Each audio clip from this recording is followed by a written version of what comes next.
Fox News' Robert Sherman, who has been covering a very busy day for President Trump in Florida and has all the breakdowns of everything that we've been seeing with Democracy 2020. We bring in now Robert Sherman. How you doing today, Robert?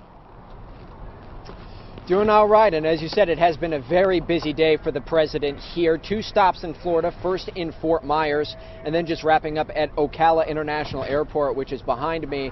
He'll conclude the day in Macon, Georgia this evening, but it is a sprint to the finish line for the president. We'll just kind of walk you through his schedule over the past couple of days. So Monday he was up here in Central Florida speaking in Sanford, and then Tuesday he went to Pennsylvania. Wednesday he was out in Des Moines. Thursday back to Florida for the town hall. That was down in Miami. And then today he had Fort Myers, Ocala, wrapping up at Georgia. Saturday he goes up to Pennsylvania and, Michigan and Wisconsin.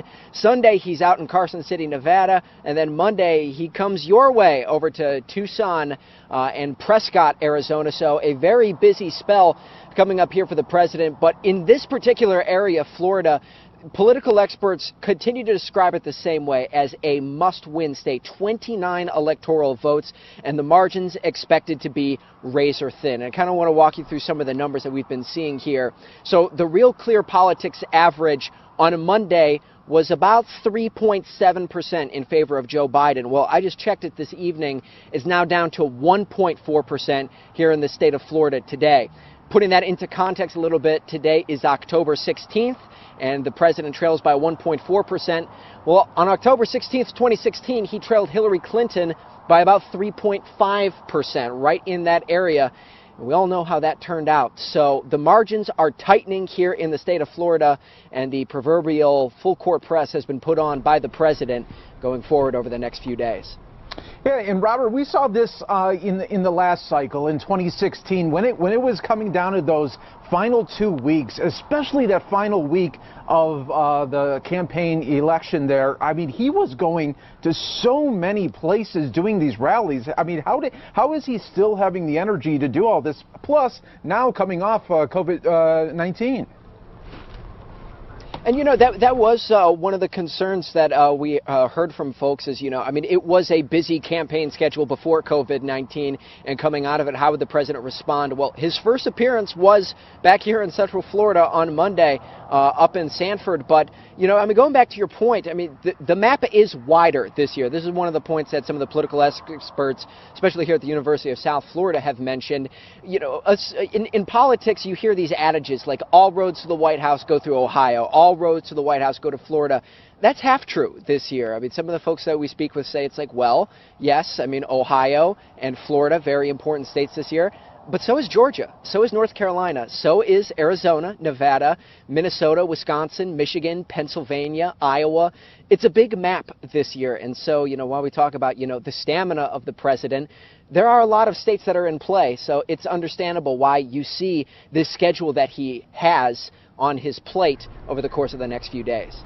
And Robert, I want to take our viewers right now. We're showing a podium in Georgia where President Trump will be doing the final rally of the day. And earlier in Florida, he was doing some of his greatest hits, talking, for about 90 minutes there, the last one that he had. But he was also talking about, he was making some news with Savannah Guthrie, the town hall that was yesterday, and saying, pretty much that it was a total crazy time there, and those were some things that were happening there in Florida today. So he was making some news there once again.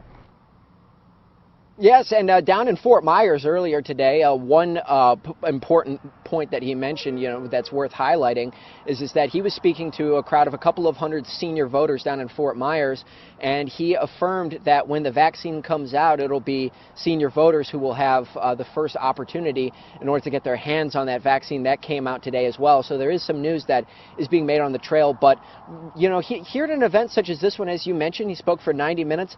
A lot of that speech was angled, there's a sense of optimism here. You saw a crowd here that was definitely, very enthusiastic, very energetic. There's a big packed house here once again, and we continue to see that trend. But the president spoke of optimism and spoke of better days soon to come, and the crowd definitely responded to that. So we'll see what the next few events look like and see what the crowds appear to be in terms of size. but definitely a big crowd here today that responded to those messages of hope and optimism. Yes, and I mean, this is the real reason he wanted to get out there. I mean, this is his wheelhouse. This is where he's able to just really showcase everything that he has bottled up. I mean, he could tweet all day he wants, but these are his outlets to get out the message to his fan base. Now, do you think by him doing this that he feels that that's the way he's going to try to work around these poll numbers? I know he doesn't trust the polls. That's what we saw in 2016, because if we did trust the polls, I mean, Hillary Clinton would be president right now.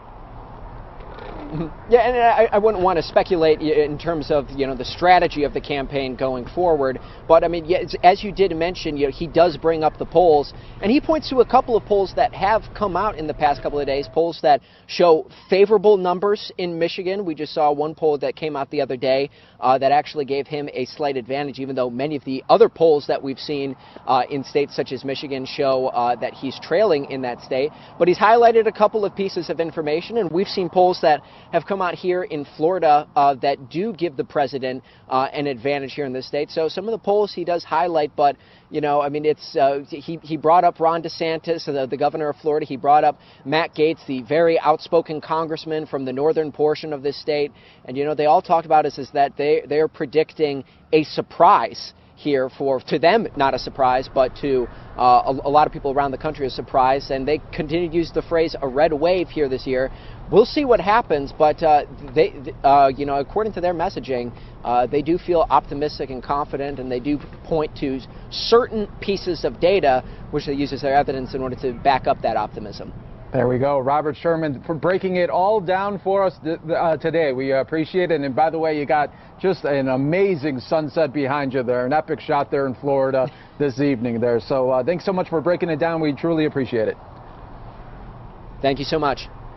All right, and we continue to roll on right here on News Now from Fox. Live look in Georgia right now, where the president definitely has his mind on Georgia. And we're getting a couple of other shots here for you right now, where pretty soon President Trump will be doing his final rally of the evening. And it's going to be a fascinating 2.5 weeks as we get down to the crucial days before the election there. Joe Biden and President Trump battling it out in battleground states. Some of you are going to go to a quick commercial break, but we'll be right back here with you. More News Now from Fox definitely does continue.